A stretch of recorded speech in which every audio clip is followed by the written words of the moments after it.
आपको बताते हैं एक वेब सीरीज IC-814 जो नेटफ्लिक्स पर रिलीज की गई, उसमें जो किरदार दिखाए गए हैं आतंकियों के, उनके नाम को लेकर एक विवाद खड़ा हो गया है। IC-814 वेब सीरीज को लेकर ये विवाद जो है वो बड़ा हुआ है। अब नेटफ्लिक्स के कंटेंट हेड को बुलाया गया है, सूत्रों के हवाले से खबर आ रही है। सूचना प्रसारण मंत्रालय ने इनको समन किया है। विमान हाईजैक करने वालों के नामों को लेकर यहाँ पर विवाद। रिसेंटली नेटफ्लिक्स पे release web series IC-814 social media platform पे अग्रेशन का रीजन बनी हुई है। सोशल मीडिया पे लोग बहुत ज़्यादा अग्रेसिव हो रहे हैं और इस वेब सीरीज के अगेंस्ट में रिएक्ट कर रहे हैं। एंग्री रिएक्शंस हमें देखने को मिल रहा है। IC-814 ये जो वेब सीरीज है, ये रियल इंसिडेंट जो 1999 में हुआ था उस पे बेस्ड है। इस वेब सीरीज के अगेंस्ट में लोग खड़े हैं, प्लस सोशल मीडिया पे आपको ये भी देखने को मिलेगा कि लोग इस चीज को लेके भी नारे लगा रहे हैं कि नेटफ्लिक्स को बैन किया जाना चाहिए, क्योंकि नेटफ्लिक्स जो है वो एंटी हिंदू सेंटिमेंट्स को प्रोवोक कर रहा है। ये जो पर्टिकुलर वेब सीरीज है इसको भी बैन किया जाना चाहिए। अब इस पूरे माजरे के पीछे क्या रियल स्टोरी है वो मैं इस वीडियो में आपको बताऊंगी, तो बने रहिए मेरे साथ इस वीडियो के अंत तक। सोशल मीडिया प्लेटफॉर्म पे गुस्से की वजह ये web series IC-814 the Kandahar hijack release हुई है 29 अगस्त और रिलीज होते ही सोशल मीडिया प्लेटफॉर्म पे गुस्से की वजह बन चुकी है लोगों की। लोगों ने ये नारे लगाने शुरू कर दिए हैं कि नेटफ्लिक्स को बैन करना चाहिए, इस वेब सीरीज को बैन करना चाहिए। जो वेब सीरीज है ये एंटी हिंदू सेंटिमेंट्स को प्रोवोक करती है। इसके जो डायरेक्टर्स हैं वो उन हाईजैकर्स की 1999 में जिन्होंने इंडियन एयरलाइन के एक फ्लाइट को हाईजैक किया था, उन हाईजैकर्स की रियल आइडेंटिटी को कंसील करने की कोशिश की जा रही है। इस तरीके के बहुत सारे इल्ज़ाम इसके जो डायरेक्टर है, को डायरेक्टर्स हैं, उन पे लग रहे हैं। हालांकि वो इन इल्ज़ामों को क्लियर करने की कोशिश कर रहे हैं कि ऐसा नहीं है। उन्होंने पूरी रिसर्च के साथ इस पूरी वेब सीरीज़ को बनाया है। तो सबसे पहले मैं बता दूं कि इस वेब सीरीज़ ये जो वेब सीरीज़ है ये बेस्ड है on a book A Flight into Fear, A Captain Story, जो कि लिखी थी कैप्टन देवी शरण एंड श्रृंजॉय चौधरी ने। ये जो वेब सीरीज है ये बेस्ड है दिसंबर 1999 को जो प्लेन हाईजैक हुआ था 6 दिनों के लिए, उसकी ये पूरी स्टोरी है। दिसंबर 24, 1999 को 5 लोगों ने मिलके 5 मास्ड मैन उन्होंने हाईजैक किया था एयरक्राफ्ट को IC-814। 40 मिनट्स ही हुए थे इसको टेक ऑफ किए हुए फ्रॉम त्रिभुवन इंटरनेशनल एयरपोर्ट इन काठमांडू, और जाने वाली थी ये फ्लाइट दिल्ली की तरफ।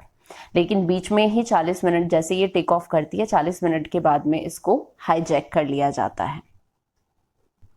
और जो मेजर हाईजैकर्स हैं, जो 5 हाईजैकर्स हैं, उनके नाम इस तरीके से है। पहला था इब्राहिम अथर, दूसरा शाहिद अख्तर सैयद, तीसरा सनी अहमद काजी, चौथा मिस्त्री जहूर इब्राहिम एंड 5वां था शाकिर। इन पांचों हाईजैकर्स की जो डिमांड थी वो ये थी कि इंडिया में जो इम्प्रिजन्ड 3 टेररिस्ट थे उनको रिहा करवाने की इनकी डिमांड थी। इसीलिए इन्होंने क्या किया, इस एयरलाइन फ्लाइट को हाईजैक किया जो दिल्ली जाने वाली थी, उसको ले गए टुवर्ड्स कंधार एयरपोर्ट, जो कि अफगानिस्तान में तालिबान कंट्रोल्ड एरिया में है। तो वहां पे इसको लैंड करवाया गया। हालांकि बीच में ये 2 या 3 बार इस प्लेन ने लैंड किया था रिफ्यूल करवाने के लिए। फ्यूल इतना काफी नहीं था, तो अमृतसर में भी रुका था, लाहौर में भी रुका था, लेकिन पाकिस्तान में वहां पे इनको क्लियरेंस ना मिलने की वजह से वहां से फिर से टेक ऑफ करके इनको लैंड करवाया गया इस फ्लाइट को इन कंधार एयरपोर्ट अफगानिस्तान में। ठीक है, तो इस तरीके से इस हाईजैक प्लेन में 6 दिन तक इसके जो पैसेंजर्स थे वो कैदी की तरह कैद रहे। 30 दिसंबर को अटल बिहारी वाजपेयी की गवर्नमेंट ने इनकी जो भी शर्तें थी वो मान ली थी। जो भी 3 टेररिस्ट थे, जिनमें एक था अहमद ओमार शहीद शेख, दूसरा था मसूद अजहर और तीसरा था मशतूक अहमद जरगार। तो इन तीनों को रिहा कर दिया था और उसी के बेस पे इन लोगों ने भी इस हाईजैक प्लेन को भी फ्री कर दिया था, रिलीज कर दिया था। अब जो देखने की बात है, जो कंट्रोवर्सी की बात यहाँ पे उठ के आ रही है कि लोग इतने गुस्से में क्यों हैं, इतने अग्रेशन में क्यों हैं, क्यों इस वेब सीरीज को बैन करने की कोशिश कर रहे हैं। तो द थिंग इज इस वेब सीरीज में जो पांचों कैरेक्टर्स जिन्होंने हाईजैकर्स का रोल प्ले किया है, उनके वो एक दूसरे को जिस नाम से बुलाते हैं थ्रू आउट वेब सीरीज, वो नाम कौन कौन से होते हैं? चीफ, डॉक्टर, बर्गर, भोला, शंकर।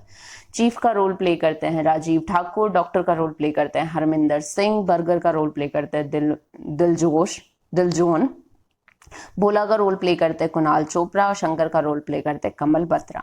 तो इस तरीके से इन पांचों के किरदार इस नाम से एक दूसरे को बुलाते हैं जो हाईजैकर्स होते हैं। तो यहाँ पे लोगों का ये क्लेम है कि भैया आपने ये जो भी इस डायरेक्टर ने यहाँ पे ये जो नाम इनको दिए हैं, वो हो सकता है इनकी मुस्लिम आइडेंटिटी को कंसील करने के लिए उन्होंने ये नाम यूज किए हैं, या एंटी हिंदू सेंटिमेंट्स को प्रोवोक करने के लिए ये नाम यूज किए हैं। जो उनकी रियल आइडेंटिटी थी उसको हाइड क्यों किया यहाँ पे डायरेक्टर ने, क्यों उनके रियल नेम से वो एक दूसरे को नहीं बुलाते थे? तो इस चीज पे बहुत बड़ी कंट्रोवर्सी यहाँ पे बन रही है। जो बीजेपी के जितने भी सपोर्टर्स हैं वो इस चीज को ऑब्जेक्शन कर रहे हैं इस चीज पे कि इस तरीके के names must not be used by these hijackers, these terrorist in the web series. लेकिन दूसरी ही तरफ हम देखें तो हालांकि इस चीज को क्लैरिफाई करने की भी कोशिश की जा रही है कि जो भी नाम से इस वेब सीरीज में ये कैरेक्टर एक दूसरे को बुला रहे हैं, वही रियल नेम से, वही सच में ये लोग जो हाईजैकर्स थे 1999 में, वो सच में वो इन्हीं नामों से एक दूसरे को बुला रहे थे। और इस चीज की वो जो एविडेंस है वो इस बात पे दे रहे हैं कि उन्होंने बहुत सारे जो पैसेंजर्स थे उस टाइम पे जो हाईजैक प्लेन में थे उनसे बात भी की थी, और उनमें से बहुत सारे पैसेंजर्स ने उनके नाम भी सुने थे कि हाँ सच में वो एक दूसरे को शंकर, भोला, बर्गर, डॉक्टर इस नाम से बुला रहे थे।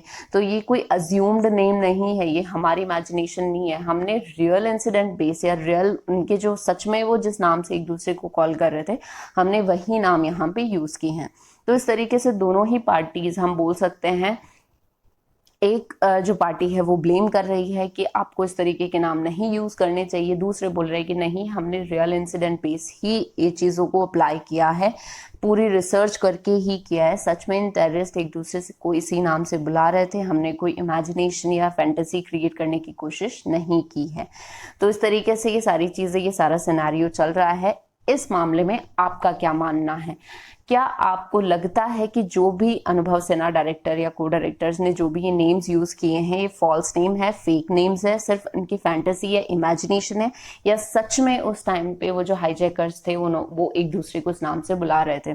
इसके दोनों साइड्स, आप कौन से साइड में हो, वेदर यू आर नेगेटिव और दी पॉजिटिव साइड, या फिर अगर आपने ये वेब सीरीज देखी है तो आपका क्या पॉइंट ऑफ व्यू, आपका क्या राय है?